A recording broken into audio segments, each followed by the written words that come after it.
Trump Tughlaq ದರ್ಬಾರ್ ಮತ್ತಷ್ಟು ಮಿತಿ ಮೀರಿದೆ. ವೆನಿಜುವೆಲಾ ಕಬಳಿಸಿದ ಅಮೆರಿಕ ಅಧ್ಯಕ್ಷನ ಕಣ್ಣು ಗ್ರೀನ್ಲ್ಯಾಂಡ್ ಮೇಲೆ ಬಿದ್ದಿದೆ. ಸಂಪದ್ಭರಿತ ದ್ವೀಪದ ದುರಾಸೆಗೆ ಬಿದ್ದಿರೋ ಟ್ರಂಪ್ ತಮ್ಮ ಮಿತ್ರ ಪಡೆಗಳ ಕಿಂಗಣ್ಣಿಗೂ ಗುರಿಯಾಗಿದ್ದಾರೆ. ಇದೇ ವಿಚಾರಕ್ಕೆ ಐರೋಪ್ಯ ರಾಷ್ಟ್ರಗಳ ವಿರೋಧವನ್ನು ಎದುರಿಸ್ತಾ ಇದ್ದಾರೆ.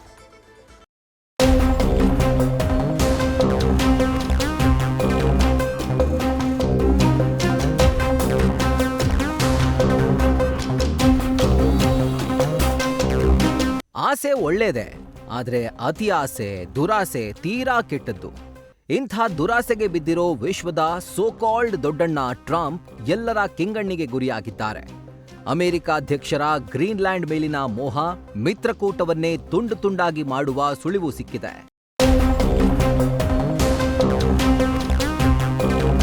ಗ್ರೀನ್ಲ್ಯಾಂಡ್ ಮೇಲೆ ಅಮೆರಿಕ ಅಧ್ಯಕ್ಷರ ಕಣ್ಣು. ಐರೋಪ್ಯ ರಾಷ್ಟ್ರಗಳ ಮಿತ್ರಕೂಟಕ್ಕೆ ಟ್ರಂಪ್ ಹುಣ್ಣು.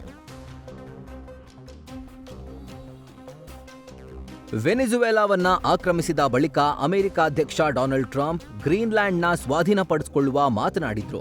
ಖನಿಜ ಸಂಪತ್ತಿನ ದ್ವೀಪವನ್ನ ಗುಳುಂ ಸ್ವಾಹ ಮಾಡುವ ಆಸೆ ಕಂಡಿದ್ರು. ಆದ್ರೀಗ ವಿಶ್ವದ ಸೋಕಾಲ್ಡ್ ದೊಡ್ಡಣ್ಣನ ಆಸೆಗೆ ಮಿತ್ರ ರಾಷ್ಟ್ರಗಳೇ ತಿರುಗಿ ಬಿದ್ದಿವೆ.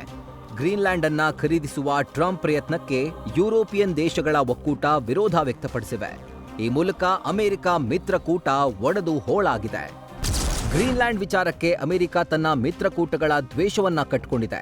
ಇದರಿಂದ ಅಮೆರಿಕ ಮತ್ತು ಐರೋಪ್ಯ ರಾಷ್ಟ್ರಗಳ ಮಿತ್ರಕೂಟದಲ್ಲಿ ಬಿರುಕು ಮೂಡಿದೆ. ಗ್ರೀನ್ಲ್ಯಾಂಡ್ ವಿಚಾರಕ್ಕೆ ಅಮೆರಿಕದಿಂದ ಮಿತ್ರಕೂಟಗಳು ದೂರ ಸರಿಯುವ ಸುಳಿವು ಸಿಕ್ಕಿದೆ. ಇದರಿಂದ ಕೆರಳಿರೋ ಟ್ರಂಪ್ ಐರೋಪ್ಯ ರಾಷ್ಟ್ರಗಳ ಸಾಮಗ್ರಿಗಳ ಮೇಲೆ ಬೇಕಾಬಿಟ್ಟಿ ತೆರಿಗೆ ವಿಧಿಸುವ ವಾರ್ನಿಂಗ್ ಕೊಟ್ಟಿದ್ದಾರೆ. ಈಗಾಗಲೇ ಯುರೋಪ್ನ 8 ರಾಷ್ಟ್ರಗಳ ಮೇಲೆ 10% ತೆರಿಗೆ ವಿಧಿಸಿದ್ದಾರೆ. ಒಂದು ವೇಳೆ ಗ್ರೀನ್ಲ್ಯಾಂಡ್ ಸ್ವಾಧೀನಕ್ಕೆ ಅಡ್ಡಿಪಡಿಸಿದ್ರೆ ಸುಂಕ ಪ್ರಮಾಣವನ್ನ 25% ಹೆಚ್ಚಿಸೋದಾಗಿಯೂ ಟ್ರಂಪ್ ಬೆದರಿಕೆ ಹಾಕಿದ್ದಾರೆ. ಇದನ್ನೆಲ್ಲ ಗಮನಿಸ್ತಾ ಇರೋ ಯುರೋಪ್ ರಾಷ್ಟ್ರಗಳು ಅಮೆರಿಕಾಗೆ ಸೆಡ್ಡು ಹೊಡೆಯೋಕೆ ಸಜ್ಜಾಗಿವೆ. ಅಮೆರಿಕಾದ ಸಾಮಗ್ರಿಗಳ ಮೇಲೆ ಟ್ರೇಡ್ ಬಜೂಕಾ ಠಕ್ಕರ್ ಕೊಡೋಕೆ ಮುಂದಾಗಿವೆ. ಯುರೋಪ್ ರಾಷ್ಟ್ರಗಳಿಗೆ ಆಮದಾಗುವ ಅಮೆರಿಕಾದ ಸಾಮಗ್ರಿಗಳಿಗೆ 21% ತೆರಿಗೆ ವಿಧಿಸಲು ಮುಂದಾಗಿವೆ.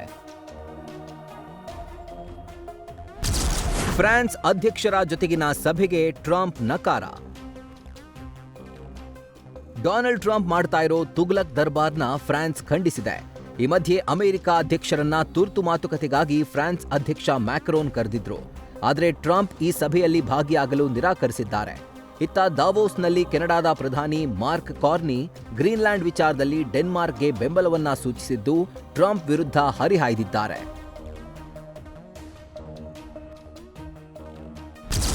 ದಾವೋಸ್ಗೆ ತೆರಳುತ್ತಾ ಇದ್ದ ಟ್ರಂಪ್ ಯು-ಟರ್ನ್, ವಿಮಾನವನ್ನ ಬದಲಿಸಿ ಶೃಂಗಸಭೆಯಲ್ಲಿ ಭಾಗಿ.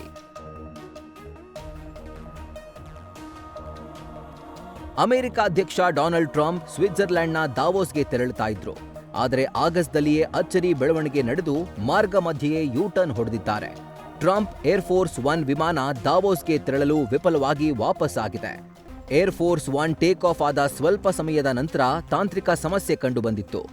ಬಳಿಕ ವಿಮಾನವನ್ನ ಬದಲಿಸಿ ಟ್ರಂಪ್ ದಾವೋಸ್ನಲ್ಲಿ ನಡೀತಾ ಇರೋ ವಿಶ್ವ ಆರ್ಥಿಕ ಫೋರಂನ ಶೃಂಗಸಭೆಯಲ್ಲಿ ಭಾಗಿಯಾದ್ರು. ತಮಗೆ ತಾವೇ ಜಗತ್ತಿನ ಪಾಳೆಗಾರ ಅಂದ್ಕೊಂಡಿರೋ ಟ್ರಂಪ್ ದುರಾಸೆ ದರ್ಬಾರ್ಗೆ ಯುರೋಪ್ ರಾಷ್ಟ್ರಗಳು ಕೆಂಡವಾಗಿವೆ. ಇಷ್ಟಾದ್ರೂ ಬಗ್ಗದೆ ಜೂನ್ 1ರ ಒಳಗೆ ಗ್ರೀನ್ಲ್ಯಾಂಡ್ನ ಟ್ರಂಪ್ ಕಬಳಿಸ್ತಾರಾ? ಮಿತ್ರರ ಒತ್ತಡಕ್ಕೆ ಮಣಿಯುತ್ತಾರಾ? Let's wait and watch. News first, ನಿರ್ಭೀತಿಯಿಂದ ನಿಮ್ಮ ಪರವಾಗಿ.